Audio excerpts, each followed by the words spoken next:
energy. Are we doing countdown? Because we're live.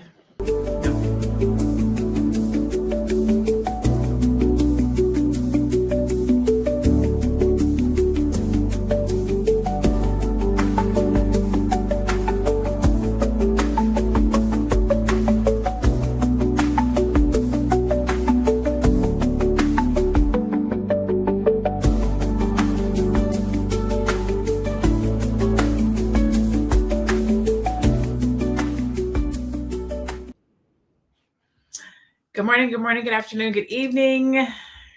Oh, no, it's not on because it would be evening for her, but welcome to Fly Nubian Money, where we help you to master your mindset and maximize your money. Today, we're talking about something that still happens every year around the country. We're focused on Wisconsin, where hundreds of Black people camped out in freezing temperatures just to be first in line for a new pair of, you guessed it, Air Jordans. When you look at the footage, it almost looks like Armageddon. Sneaker culture has been a big part of Black culture for decades. Jordans, in particular, have become more than just shoes. They become a symbol of style, status, and identity in many communities. But moments like this also raise questions about hype, consumer culture, and what people are willing to do to get their hands on the next drop. Today, I'm joined by some amazing queens to have this conversation with. I have Aisha Verzi, our financial services expert, Miss Black Hollywood, who is an executive producer extraordinaire, Renee, safety self-advocate. Okay, there we go. I'm like, and myself, Dr. Naja Vet, brand your brilliant strategist and business coach. In our audience, welcome. In the chat and panelists, have you ever stood in line for a pair of Jordans? I'll start with the youngest on the panel. Tier, have you ever stood in line for some Jordans? No, I have never stood in line for Jordans, but I did buy my first Jordan. There was something about, I was about 19 years old when I was like, it was like $130. I was like, in the store, I said, I just want to say that I've bought one of these. Like, I just want to say that I've done this whole thing. So I bought some Jordans, and I'm not gonna lie. I mean, I couldn't jump higher or do nothing, but I definitely wore them Jordans, baby. You know, it felt like a status symbol, and I was very much into brands at the time. So status symbol. Mm-hmm. All right, what about you, Renee? Have you ever stood in line for some Jordans? Never, ever, and never will. Never will. Okay, what about you, Aisha? Never. No? No. I haven't either. And I literally I got my first pair of Jordans at 45. I requested them as a gift for graduation. So everybody was like, what about graduation? What for graduation? I'm like, I don't know. And so I'm thinking about all these crazy things. And I got a Teflon bag because I wanted one of those. And I wanted this black bag from Active Black. And I was like, some Jordans. Let me get some Jordans. And so somebody ran me some Jordans, and they are the most uncomfortable shoes. I'm 49. I've had them for 4 years, and I've worn them less than 5 times in 4 years. They're so uncomfortable. What brand what did they give you? What I bought them myself. I went and picked them out. I don't know. The retros, you don't know what kind they are? Nope.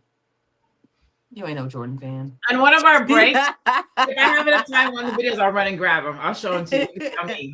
If we get, as a matter of fact, we're gonna take a video. We're about to watch this video right now so we can see Armageddon. While we're watching, I'm gonna run and grab them because I know where they're at because I don't wear them enough.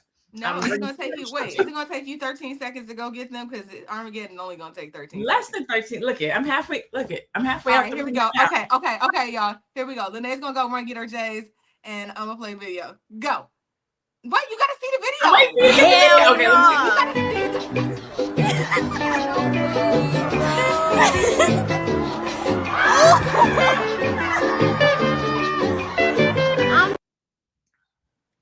yeah, so I'm thinking more Black Friday than Armageddon. That feels very Black Friday. Right. I just mean videos where you see they open Walmart doors and people be like, boom. I mean, yes, but like just the idea of like them running like there's something wrong, like something like there's like a spooky killer outside. Like, why are we running like that for Jordans? And People tripping got over. trampled on, huh? Yeah. They want to be And first. They want to make sure they don't sell out. They want to get in line early. What is true. the longest? Go ahead, Aisha. Go ahead. I said true. What you said. They want to get in line first. So they don't run out. Get what they want. Is it that I was going to ask? Do we understand sneaker culture, and or have we gotten too old? But I don't think that's what it is, because they've been doing this for years, like for years. So it's not an age thing, because Jordan. Perfectly okay. How about this? Jordan hasn't played basketball in how many years? Decades? Hasn't it been 20 years at least? I'm 49. I know he ain't played in probably like 20 years. Let's see. When's the last time? But the point I'm making is these babies who are running out here to get are these young people getting them, or are these grown folks? Because these babies don't even know, haven't seen Jordan. You know what I'm saying? When you think about sneaker culture, Renee, do you think that it is status? Is it the player? Because back when we were growing up, it was people watched Jordan. They came off of watching Jordan play. So it was like, I need to have Jordan shoes so I can play like Jordan. These young kids, they don't know Jordan. So do you think it's sneaker culture? Is it celebrity status? Why do you think that the hype is still what Sneaker culture is status, and it makes you feel good. Just like, for a lady go get a Gucci purse and put it on her back and only got $2 in the purse, right? But that purse makes her feel good, and it shows some type of status. So the sneaker culture is all about status. And, I remember, you have the little kids, they put on the Spider-Man shoes with the blinkies, and then they like, so I guess it gives people, they make them feel like they got some type of power and feel good about it. So, yeah. Okay. Do you think people are buying these shoes because they love them, or because like you're somebody if you got Jordan on? And again, I want to say that we saw Jordan hasn't played since 2003. That's 23 years ago. Mm-hmm. Right? Hasn't played since 2003. A lot of, watch what I say. I'm going to say prominent, not more, just prominent players have come since him, right? You have your Kobe, you have your LeBron, you have all these other folks who have come and put shoes out. I believe Shaq had a shoe at one time. A couple of folks have had shoes at one time. They have not lasted the test of time. I can't even tell you anybody else's shoe other than Jordan. So do you think that people are buying sneakers because they love them, or because it's Jordan? Because so many other sneaker brands have come and gone, and no, we don't stand in line. Not we, but them, people don't stand in line for shoes like they do, except for Jordans. Status. It's all about status. Oh, that was for Aisha. I'm sorry. Go ahead, Renee. But Aisha, what were your thoughts? Yeah, it's okay. It's all about status and a sense of belonging. Like, wow, I have a pair of Jordans, and everybody talks, even abroad. Everybody knows Jordans, right? So Jordan. So I can see why it's part of the status, and just also how it makes them feel.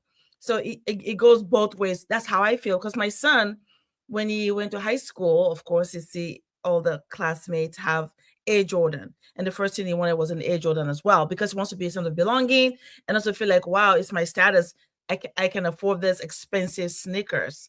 So it's crazy that I think it's both. Somebody commented in the chat, the Jordan brand has a phenomenal marketing team that has pretty much kept Nike relevant decades later. You can buy them from a sneaker dealer now. I was looking for the one. They have Jordans on sale right now in Fortnite. Jordan brand is paramount, even in the metaverse. Mm-hmm. Can I add to that? Because I was just about to say, I'm so glad somebody says it. Just the idea of us being marketed to 24/7, and what it feels like when we don't even know at this point that we're being marketed to. But Jordan in particular, I read the book Phil Knight wrote about his creation for Nike. And the book is called Shoe Dog, which is one of my favorite books. And it talks about how transformative Jordan was the first. Jordan, his deal with Michael Jordan was the first of its kind. And it also was, it saved Nike. It also like created this it redefined the sports, like sports and sports marketing, and you know, that whole be like Mike, and you're stronger, faster, better if you have J's. I mean, it really, they really went into because it was the first of its kind, it really came to define what sports marketing looks like. So I think we're just seeing that it's a brand, like I think somebody said earlier, like Gucci, like the Louis Vuitton of sports marketing. It was the first. And so I think that's why we also feel like that it's held up in like the greatest of all times kind of stature, because it is. So, you brought up a good point. I was getting ready to ask some questions around marketing. Has social media made sneaker culture more extreme? Is scarcity marketing a strategy? But then you started talking about Gucci, because I was going to go with, he doesn't even market the shoe. Like, he doesn't even show up and market the shoe. We don't even really see Jordan, right? Mm-hmm. It's just a name and a phenomenon and a bigger than life type of a situation. But when you bring up like your Gucci's and your Louis Vuitton, etc., we don't see them either, right? You're literally buying the name, the status, what it means to own this particular thing. So he does not necessarily have to show up and do marketing. Social media hasn't necessarily made it more extreme, because people were out there standing in the cold long before social media came. So it's not social media. It's not, but I can't, I will say, I think it might be scarcity marketing, Renee. Mm-hmm. Do you think that, whether it be Nike or a corporate, because it's not just Nikes that this happens for, Beyonce tickets, it happens for, Apple products, it happens for. So it's not just a Nike thing. Is it a scarcity thing around, if you don't have these, if you're not in this room, if you don't see this concert, if you don't get this phone, you're not one of the cool kids. Right. It's not only scarcity, they have made it like a gamification process now. It's all about, and then you have the, how can I say, the crowd versus the resellers. The resellers are there in the line too, trying to get those Jordans. So, so the scarcity, the gamification that they have now, the loyalty packages that they give people, is all, they've made it a whole thing, a whole ritual of going to get those Jordan's tennis shoes. So it's definitely, they have done some excellent psychological marketing. It should be studied well. Absolutely. Hey, executive producer, can we see that slide again one more time? I was about to say, I accidentally did that, so I apologize. I was trying to add it just as an option, but here are, so this is what I Googled. I Googled what other things, because I didn't want us to get on this show and just be like, because of black people, all black people do is consume, and black, and it's so embarrassing, and black people and whatever, right? I didn't want us to do that. So I was like, what other things do white people camp out for? And this is what do white people camp out for? iPhones, so PlayStation. The iPhone was at the top of the list. Mm-hmm. PlayStations, Xbox consoles. Okay. Go ahead. I'm sorry. Go ahead. No, go ahead. TV is okay. good. Yeah. Discounted black. Now there it is. I have stood in line for a Black Friday deal. For my TV is in my room in my living room right now. It's like a 70-inch TV. I did stand in line for about 3 hours or so for that TV. Now I will stand in line for a Black Friday deal. I'm not gonna lie. Does anybody else feel like they would stand in line for a Black Friday deal? Yeah, I'll stand in line for Black. Mm-hmm. I can't do it. To me, it feels like, people literally die. This is like a culture where people literally die. People have been trampled on by seeing people run like what you saw. It's like, oh, people just running for Black Friday. People got like trampled on. But I'm in a line. You're not in the front. Like, let's say the store opened at 4. I got there at 5. So I was in the line that was around the corner. So they was like slowly letting people in. You know what I'm saying? And this is like, let's say 5-6 years ago or something like that. Oh, actually, I'm lying to you. It's not the TV I have right now, because I remember where I was living. So, okay. So it's like 10-15 years ago. It's not the TV I have right now. You know what I stood in line for? I'm going to play this video, but I stood in line to get in Target during the pandemic, right? We were trying to get water. They had us like the lines were like around the corner. I was in Dallas, Texas during the pandemic, at the beginning of the pandemic. And literally it was like a process to even get into stores during the pandemic, because there was like food shortages. Did y'all have that during the pandemic? We all went through that because you couldn't all be in at the same time. So and they're the same. Oh, because of masks, right? Exactly. So that's the only time that I can think of that I've actually Here. like waited on like anything, like in a line. But here, okay, so Lene, I pulled a video of a young man actually going through the process. In one of these videos, they were saying that people were standing outside in temperatures as low as 10 degrees for Jordans. You gonna stand outside 10 degrees for Black Friday? Not for a I'm Jordan, not for a Beyonce ticket, not for a new cell phone. Now $1 million. Yeah. Maybe. you might Maybe. freeze for it. New house. Uno. Maybe.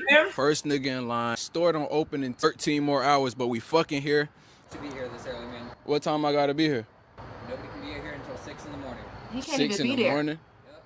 Doors open at 8. Nobody's allowed on property until 6. Alright, bro. More hours? I'm second in line. I'm on the mall floor. Back hurting. Line fat. I'm leaving here with something. The first nigga that was in line, he wanted the fours. Bitch ass nigga. If you watching this, you're still a bitch. Cool. Got the off-white lot 11s. $1. Y'all think I'm bullshitting. I wouldn't lie to y'all. $1. Can't beat this, man. But it's not over. Nigga just asked me, you trying to sell those? I end up letting them go for $3.30. $1 to $3.30. You do the math, nigga. You know it. Be safe, bro. You too, gang. So that wasn't even for Jordans. He was just those weren't Jordans. So he was just out there because they was having a sale at a store. But it's just that whole idea of getting there the night before. Even the security guard was like, "Man, you can't be out here this early. You gonna spend a night for dollar shoe?" Yeah, I've seen and they do it. They do it at the what do you call that? The clubs. Like there's nobody in the club, but they'll have you standing all around the corner, and then you got to keep trickling down, and then you get in there and you're looking around. It's like, but I stood out there for like an hour to get in this club. So it's they do that to make it's strategy to make everything seem big and what do you call it? Scarcity and stuff. I've done that for a chicken sandwich one time. I was standing in line. They had us out there for an hour, got in there and ate that. I was like, really? Listen, somebody died over Popeye's chicken sandwich. Yes, like it was a thing. Rest in peace to him. He got somebody was like, no, you in line, you got to get to the back. You can't just walk in here because you want a chicken sandwich. It's a Popeye's chicken sandwich. And that man died for that chicken sandwich. It's just like, it's a lot. Go ahead. I'm sorry. I don't want Black people dying for chicken ever. I don't care what it is. A piece of chicken, a chicken nugget, a chicken leg, not at all. No chicken, no watermelon, no nothing. None of that now. Listen. Okay, so I think it's not funny. It's not funny. We're not laughing for that loss. Not laughing at the guy. That's sad. I don't like no chicken incidences with Black people. I just not at all for anything. They really Embarrassing. So we talked about scarcity marketing, but I think some of it, is FOMO too, fear of missing out. Yes. So the question then becomes, do we think that these lines are part of the brand's marketing? Because fear of missing out says supply and demand. The more people who want it, the more people who want it. One of the tactics, one of the strategies, being a strategist that I am, one of the strategies that clubs use is hold them outside so that people will see the line. Mm-hmm. Like that's a strategy. If you drive past the club or you're trying to decide you want to go in a club and you see a line, you automatically think, oh, it's a lot of people in there. So you'll want to go in. And you might go in and be the one of the first people there, ain't nobody there, or you might go in, there's a lot of people. But the strategy is, if other people see that somebody wants it, they will want it too. Yeah, it's a marketing strategy. There's 100 seats available, only 40 left. Okay, so 60 people already bought. Like it's how we think. If somebody else is going to be there, I want to be there too. Yeah. What can we do what does this say about consumer culture then, with regards to, I might say, keeping up with the Joneses, Aisha? Like why do we want to be and have what everybody else has? Because when you think about it, it's the new shoe. Mm-hmm. Everybody got it. So you really just got what everybody has. It's so funny. I think it's all about status and just the association that, oh, if I have this, like the Joneses do, I must be important. I match and I'm part of that association and that group. I think as human beings, we like that. We want to feel like we belong, sense of belonging. And then if it has to do with something that's material, oh, wow, that means I'm rich. I have money. These are the kind of people that I hang with because of what I own or what I have. So I think being in that kind of space, that is just what it gives us, that status and association. It's people look at me, they see me in one way because I have these things. I can afford them. It means I have money. It means that I'm cool. It means that I know what's going on in the fashion industry, or I know what is up, right? What is the new thing? I know I am part of that group. So I think that's why. And keeping up with the Joneses is tough, but people do that sometimes. It's just way out of control. And you ask yourself, why would I want to do that all the time?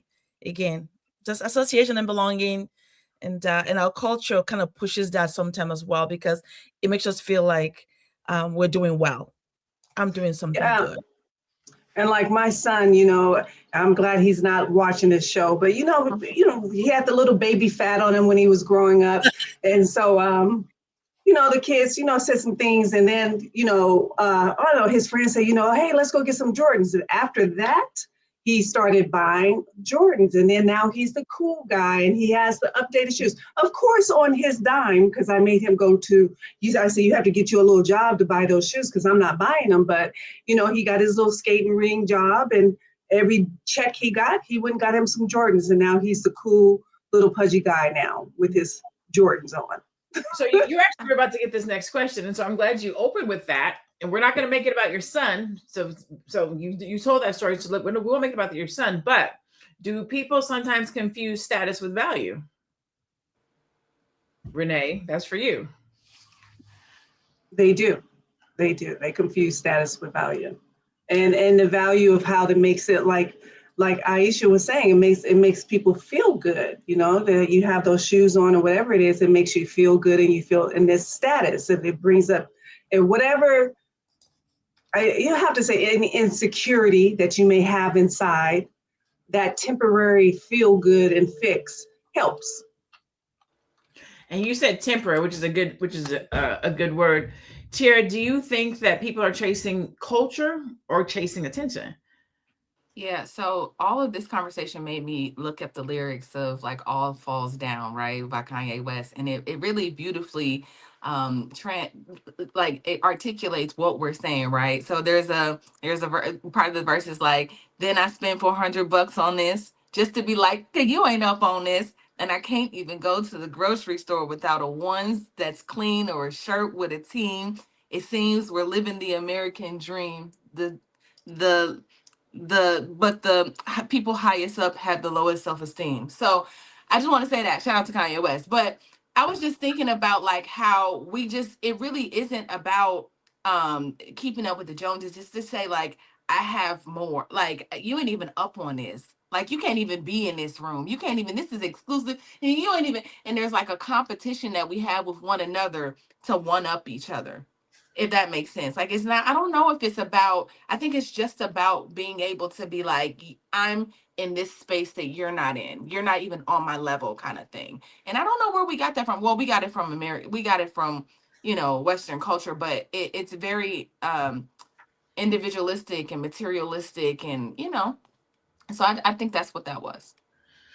So you make a valid point. Do you think that sneaker culture is still tied to basketball and hip hop? Are we still dumb? So when we think about sneakers and we think about, and really, honestly, all I can go to is Nike. I know we have Reeboks. I know we have Adidas. Nike was the first. Balance. But Nike, when you think about sneakers, when you think about status and class, you're thinking Nike, right? I don't know if anybody's standing in line for the next Adidas drop, or you know what I'm saying? Unless I think when Beyonce has that partnership, maybe, but nobody really stands in line for these other brands. So is are sneakers still tied to basketball and or hip hop culture today, or is it really just status and swag? Yeah, I think hip hop gave us a lot of culture. I think it gave the world culture, right?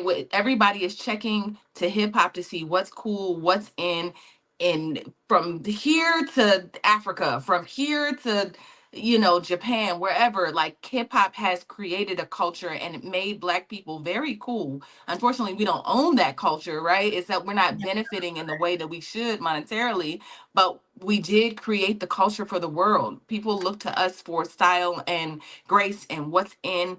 That's just what it is. So I think I think yes. I think we look to celebrities, and we live in a very celebrity driven culture where people are constantly praising and looking and seeing what celebrities have and what's new in the culture and what's cool. And I think that'll be, as long as Black culture exists, y'all. That'll be I think it'll be that'll be the theme. That'll be what it is. So you brought up a good point. You talked about owning, right? And Mhm. one of the questions I have here, do young people see sneakers as investments? And they should, right? We always talk about you should own wherever you go the most, whatever you wear the most, wherever the companies that you're investing in with your dollars, invest in with your dollars, right? And so I looked it up as of this very moment today. Nike stock is $54.39. So it's very reasonable to buy. But here's the caveat. Adidas stock is $141. Interesting, right? Because you would think in reverse. Question, I don't know if this is true. Do you think Nike stock is lower because it's looked at as a Black cultural company? We wear Nikes versus like Adidas, skater shoes, white boy shoes. What's my favorite little company? What's the little white company? Vans. I love me some Vans. I didn't look it up, but I'm intrigued by the fact that Nike is 1/3 of Adidas stock. I wonder why. Financial expert Aisha Verzi, why do you think that is? Why would Nike stock, being Jordan's brand, only sell for $54? It just went down, $54.37, and Adidas is selling for $141.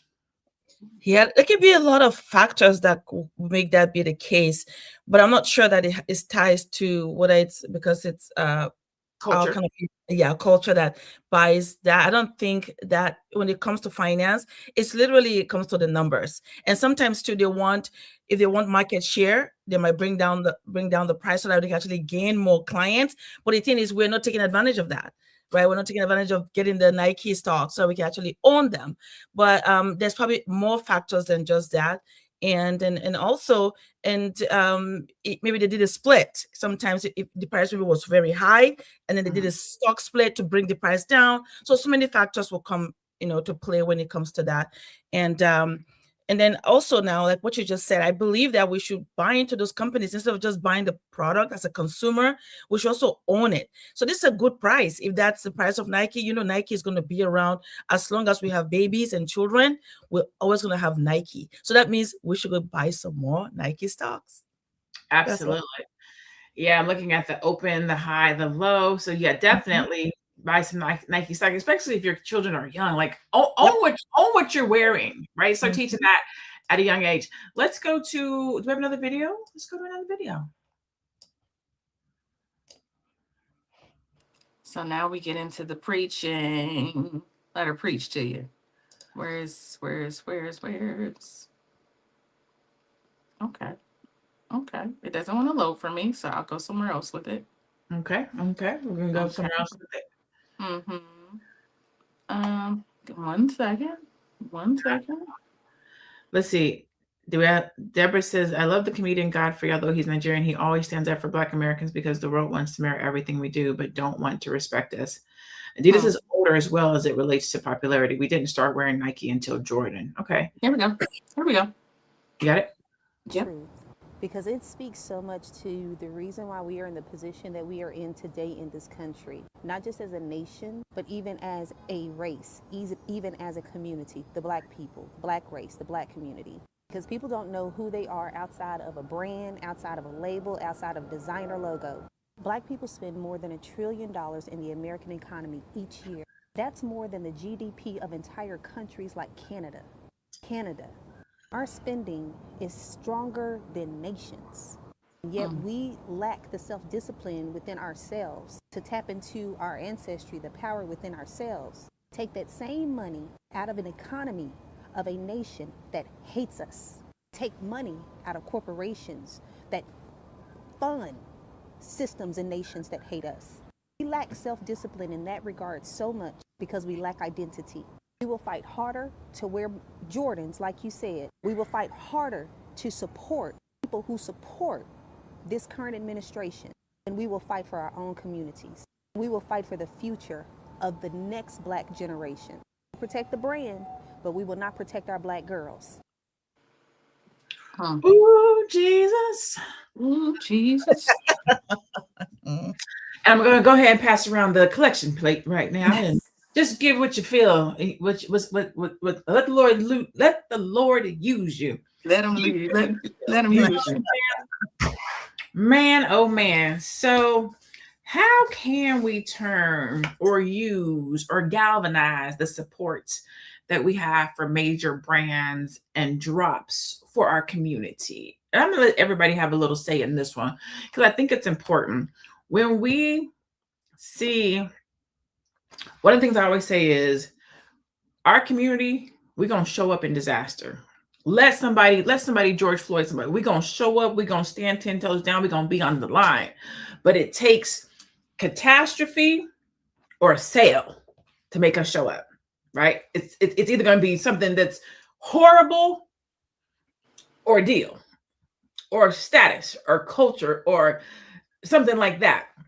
Where is the in between where we can just say, hey, we got this is what's going on in the community. This is what we have to do. This is how we have to support each other, and we show up because we operate like I don't agree with that, but go ahead. No, there you go. I don't agree with that. Have an opinion. So why don't you agree? Yeah, because I think once Black people are on code, we understand the assignment. We do the thing. But you're saying what I'm saying. But it's not always chaos. Oh, are we boycotting Target? Cool. We all doing it? Cool. Oh, we voting for Kamala? Cool. Let's show up, and then not only show up but raise money. It's not always disaster. I just think once Black people know it was disaster. It wasn't disaster. It was an election. Target took DEI back. Jamal Bryant said, hey, we're not playing these games. We're not gonna let them play in our face. Let's get together and let's do this thing. So it was a response. We responded to something that was considered, again, I didn't get the whole DEI thing because it just came about, but whatever.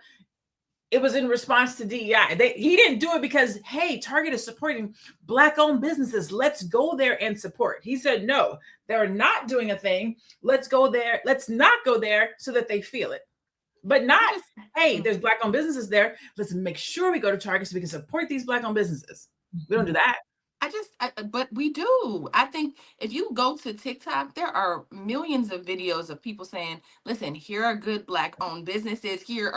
I think there is absolutely, when you look around, Black support for one another. I think we do it on purpose. I think we are very intentional. And I know what you're saying. Like, okay, the stats are the stats, but we can never believe the stats because they're going to give us stats that are wrong all the time. So I'm just saying, I see us showing up for one another. When you tell Black people what to do, they do it. If you get them, if you put a movement in front of them and they can understand where we're trying to go, even voting for Obama. Really all of it. I think we get on board. I don't think it takes a whole lot for us to get on board. But we have we show up and then we scatter. You know why? Because of Black Wall Street, because of the other things that happen when we all get together and we say, oh, we're collective and we're going to do this. We got Black Wall Street, we got the banks, everything. And what happens? Boom. So now what we do is we come in, we support what we have to do, and then we out. Mm-hmm. Because why? It's how they structured it. How they structured it because of putting the fear in us that if we all collectively get together and start building all together in this little thing, what's going to happen? We don't know what happened. What happened? Because I'm not saying that we don't. We do. But I'm going to go with Renee said it. We get together, we do the thing, and we move on. We get furious. We get mad. Or we get happy, again, in the extreme. Oh my God, there's a new Black business in town. Let's go and support.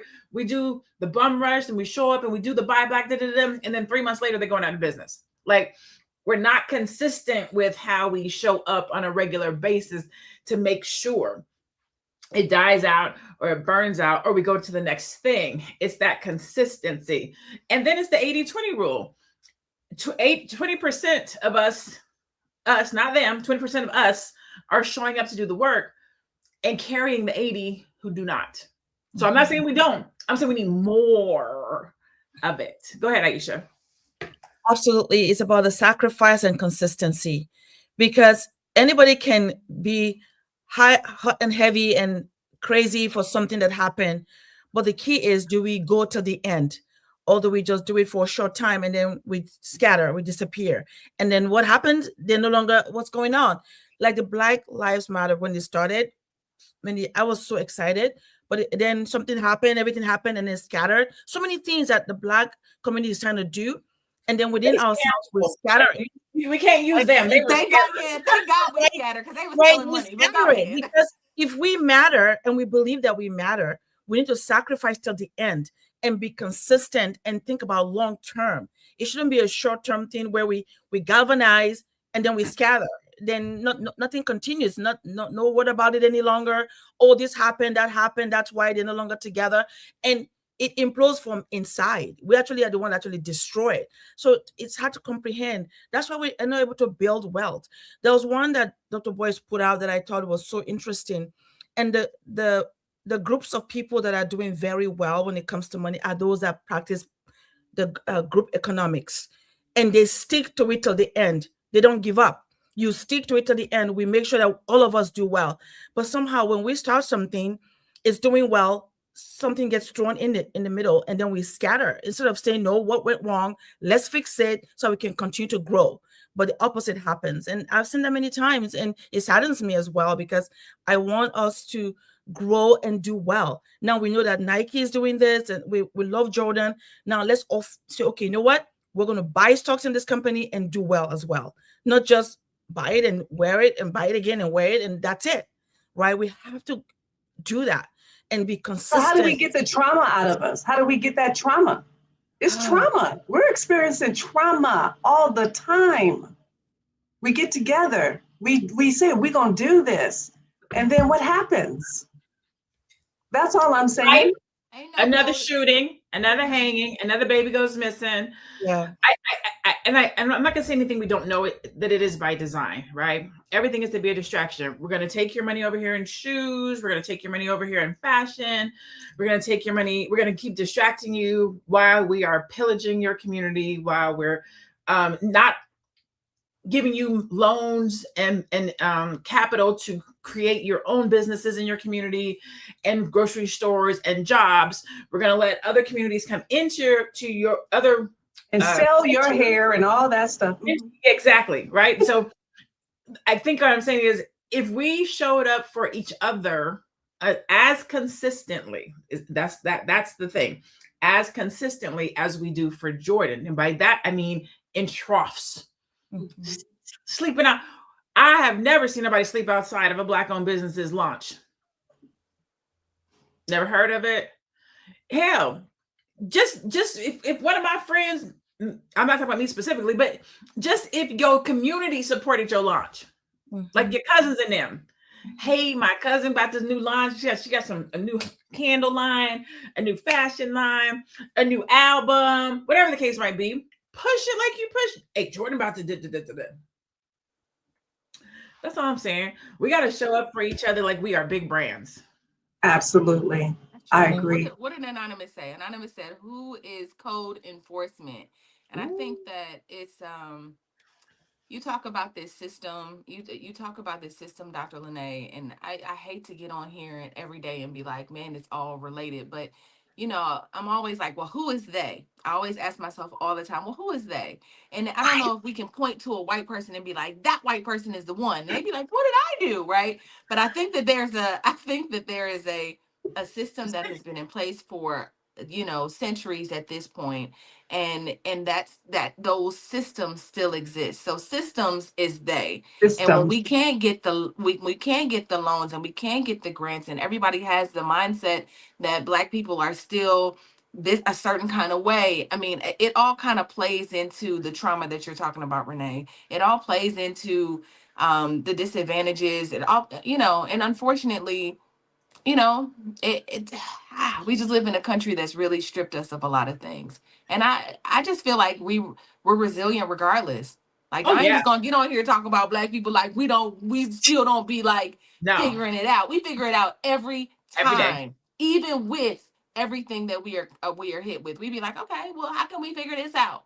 You know, We're the most resilient people. Not only are man, we the most resilient people, I always say if you creatives, are living on earth as a Black person, especially specifically, but especially in America, that means your ancestors made it through hell. They said, we're not going to quit. We're not going to give up. We're going to push through. And because of that, we get to sit here and exist today because they did not quit. They did not give up. But when you talk about systems, you're right. It's not one day because it's integrated into our music, our everything. celebrities, government, our communities. Because I always say we have too many successful Black folks for the rest of the Black folks not to be successful. Agreed. I think this is me. This is for nobody else. I believe that once you get put on, you have to give up some things. I believe because I don't understand how you can have a Jay-Z, for example, who has these billions, so they say, and you can't help the community. But he does. Or They do. I'm talking about at large scale. I'm not talking about trinkets. I think this is me. I think that look at Diddy. When you get to a certain level, if you start rocking the boat too much, that's a problem. We don't mind if you elevate. We don't mind if you become successful, but you bet not put too many on. You bet not help too many. Donations, yes. Doing a little bit here, yes, but not too much because they don't want too many of us to have that kind of voice or power or come back and help our community. That's what I'm referring to. I'm not saying they don't do anything because they do. You are correct. I'm talking about the scale with which you can do it and not rock the boat of they. I just think And it baffles my mind That's that a mindset. like Oprah or whomever, they go to Africa and scale up. I'm like, and I keep always saying to my, why aren't they here in America scaling us up and putting in and other building schools and whatnot? So that's She built, well, she said, like, okay, let me try to do these things for Black people in America. But, Black people in America were consumed with iPhones and Jordans and didn't really value education. So she was like, where can I get the most bang for what I'm trying to do? So can we at least acknowledge that Black people need a certain kind of mindset, that Yes. 80% that Dr. Lene was talking about? We often have this conversation. Anonymous comes here every day talking about we need reparations. But if you would give Black people reparations right now, the Don't say it. majority of They're them, gonna get mad, Tara. They're gonna get mad if you say it. the majority of them would not have no money. That's But right. within a year, it would be, Spend it. we wouldn't have we don't always have the mindset. So there is a group of us that are forward thinking, and thank God that we get to travel around the world really and see these groups of Black people who are forward thinking. And that really changed. Traveling around with Dr. Boyce has really changed my mindset about where we are as a Black community. I think more people want finance. I think more people are going in this direction. We're seeing it. Yes. Right. So it's not like we're not going in that direction. We are. Wall Street Trapper, Earn Your Leisure. There's so many people out now who are adding to what Dr. Boyce was doing 20 years ago, right? Adding to these conversations. And I feel like we're starting to get it. Whether you're going to Aristotle, whoever you're going to, you getting your finance information. And I think that's adding to it. I see young Black people all the Agree. time talking about, no, we about to buy a house, we're going to scale, we're going to do this, we're going to, I see it all day long. So I think it's moving the needle. It's moving it slowly, but it's moving. So Anonymous said reparations is not just money. And Deborah said, give us our reparations anyways, it's ours. So here to address your point, reparations, You're right. They're not just money. It could be land. Yep. There's a variety of different things, but it does not Education. change the fact that the education needs to be there, because if you give some folks some land and some money, they're most likely they could potentially turn around and sell it so they can get the money. So we have to still educate people that, hey, this is your land, this is your heritage, this is your legacy. Don't, you know what I'm saying? Folks value money more than other things. And so it still goes back to knowledge, understanding. Aisha, you deal in finances. What would you say are some of the mental blocks that folks have when trying to become financially literate or understand insurance or real estate or investing? Just the psychological roadblocks in our community, specifically around finances. A lot of time, there's two things that we always see in those spaces. Is fear. They're always afraid that, oh, well, maybe I don't need it, or I'm scared, I don't understand it, I don't know why, I don't want to learn it. Or greed.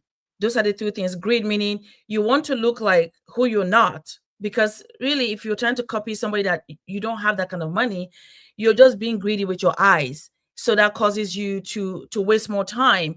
And then fear is, oh no, I want to spend it now, because if I don't spend it now, then I may not have it, I may lose it. Those are the two biggest psychological things that we see in the space of finance. To do well, to grow well in money, is fear and greed. So unfortunately, as a human being, if we're afraid to take that step, then we get stuck. We don't grow, we don't expand. And then if we're greedy, we're spending our money to do things that we cannot really afford, because our eyes are bigger. We want to do this, we want to do that, and then you end up losing at the same time. So those two big things are what really hinders us or gives us a block in our mind psychologically: fear and greed. We get that from white people. We get that from white people, Renee. I I think we get that from white people. Right. So funny. Said, it's not even about the land. This is why we need code enforcement. If I was the president of the NAACP, things would be a whole lot different. Anonymous, tell us how it would be different. Deborah said, look at tenderism. The Black community came together and now he owns his name and his business. I'm not going to disagree with you. I am going to say that he owns his name because of one Black lawyer, but that he was part of the community. So we'll go with that. We'll go with that. I think we have some stats. We do have stats. Then we got some stats we can look at. We do. We got to start a whole nother conversation. Well, I know. I was just thinking, like what Aisha said about like greed. I just think that, like, you know, the whole YOLO thing with Black people is like, because we built up things and then they burned them and took them. And it's like, let me spend this money before somebody comes and takes it from me. And then greed, I think, is just like an American thing. It's like a white people American thing. Like, it's a cultural white people thing. Like the whole, like, I need all of it. But Black people are a movie called, a documentary called American Greed. Absolutely, there is. It was good. I was trying to figure it out. Yeah, because Black people are communal. We really are, regardless of what y'all say. Like, regardless, I think Black people are community based. We love each other. It's like, oh, that's my sister.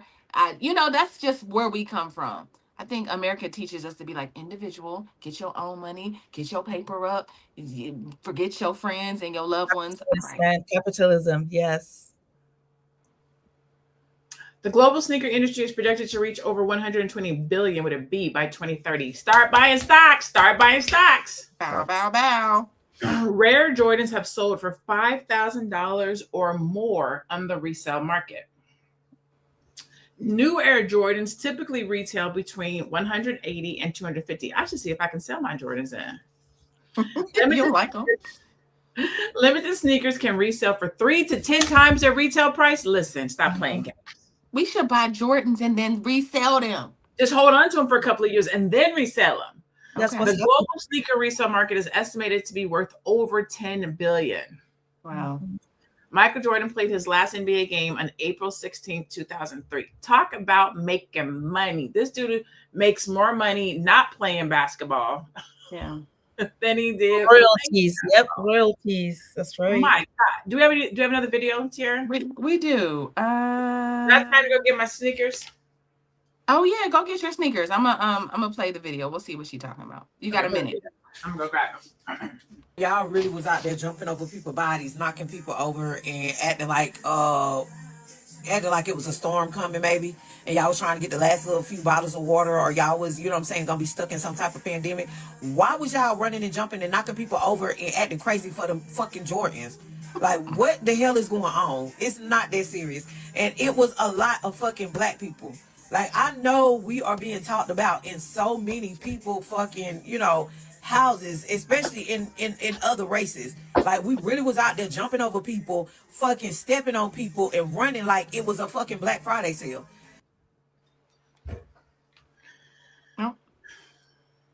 So basically, she said we was out there looking like NIGGAs, and other people, you know, were probably talking about us. But I think we already got to that. Like, everybody does this. Everybody does It's that. an American consumer thing. It's not exclusive to black people, being black.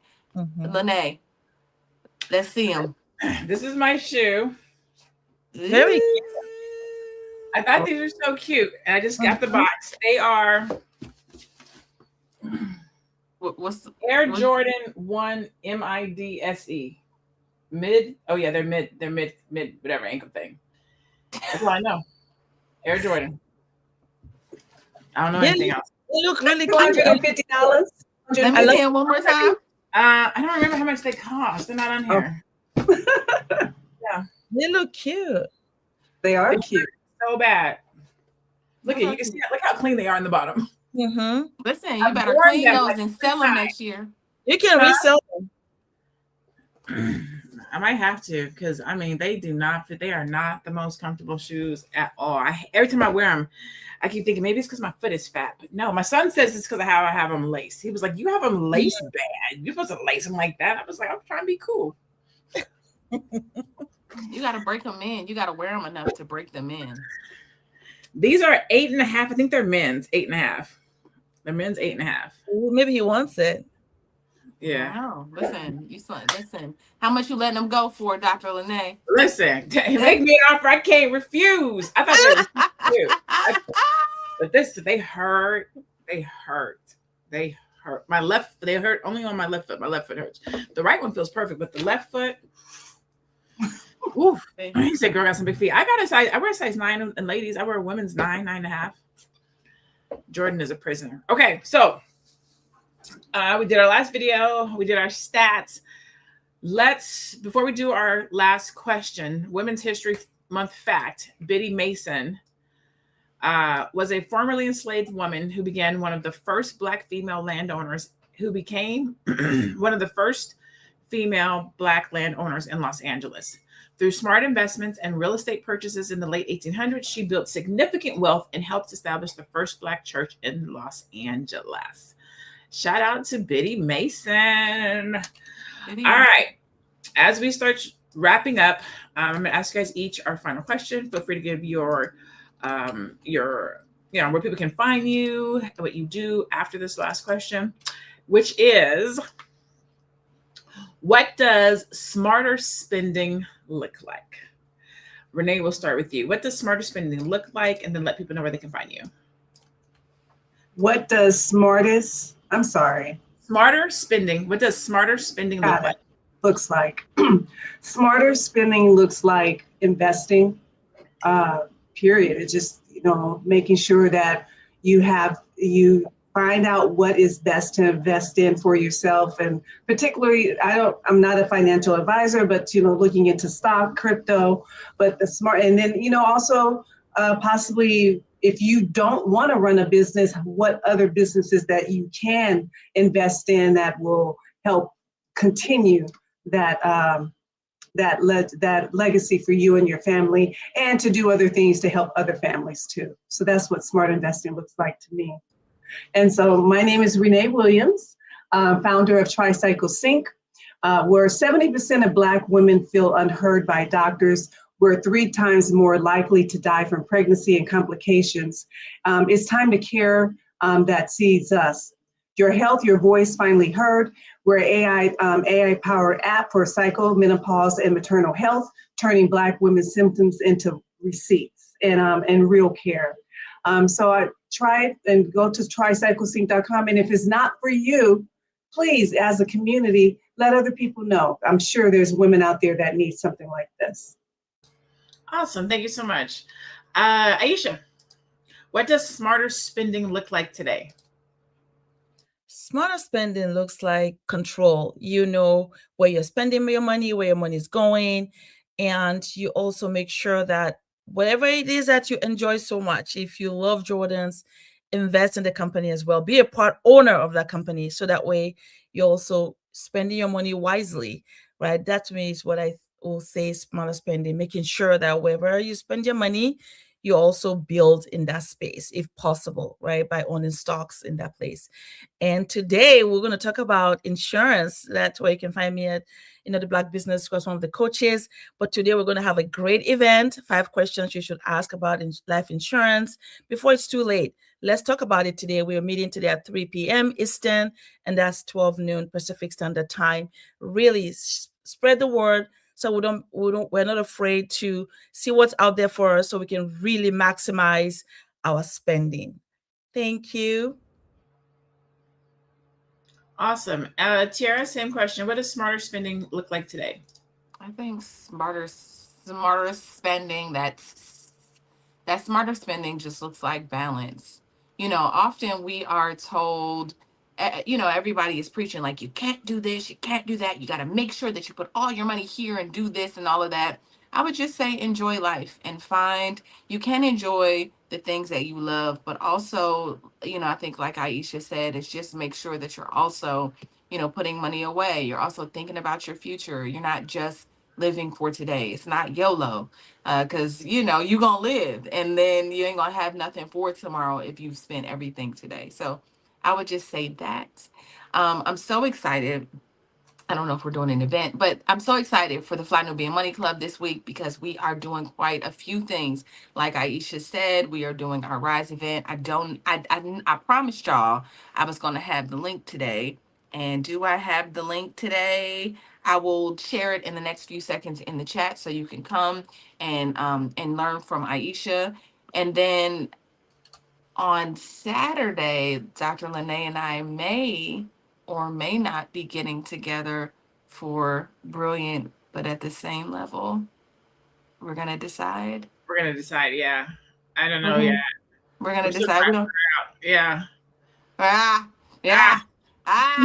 But if maybe I'll let y'all know tomorrow. But if we do, this is the deal. Like Dr. Lene is gonna come and teach you about why smart women and men, she didn't put it there, plateau in their business. But we want we want you to come to our events. We are partnering with these amazing queens at the Fly Nubian Money Club. And we just encourage you to come through and really learn something. I believe that this is our ministry. And so if you are interested in finding out more about me, I'm at Miss Black Hollywood across all platforms. Come see your girl. Boom. Boom. All right. So what does smarter spending look like today? From me, I would say, I was listening and I didn't even think of an answer. So off the top of my head, I would say smarter spending looks like spending with us. I mean, that's literally what I think it looks like. Investing at a high level so that we can see those returns, but investing at a high level to see returns, but also investing like across the line, right? In our community with Black businesses. One of the things that I try to do is always make sure that there's a Black hand tied to my spending. So while I know I can't necessarily go and get, a Black owned Apple iPhone, when something goes wrong with one of my Apple products, I try to find a Black person or business who can fix it for me, right?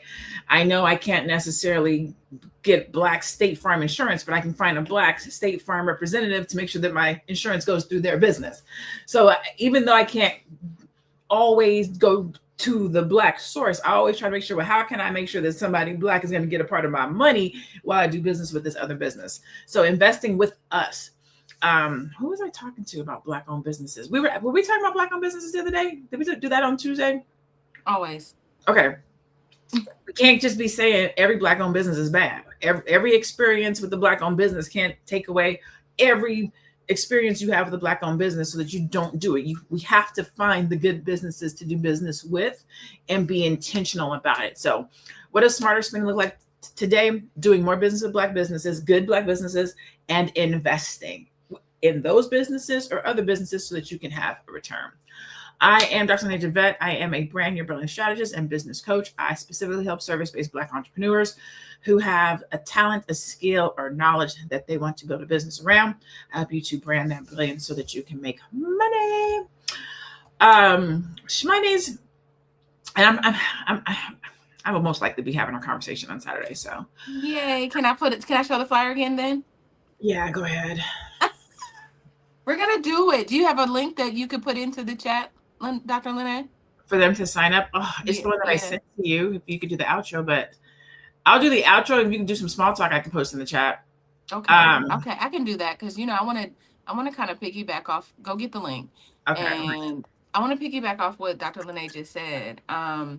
She said that we need to buy Black, and I was just thinking that also comes up of that $2 trillion that we have in the Black community. Only 2% of that goes back into the Black community. Only 2% of that goes into the Black community. I think Constance and I did like some type of we had a conversation, and Constance said basically if we go, I think we figured out if we at least spend 10% in the Black community, all we got to do is bump that 8%.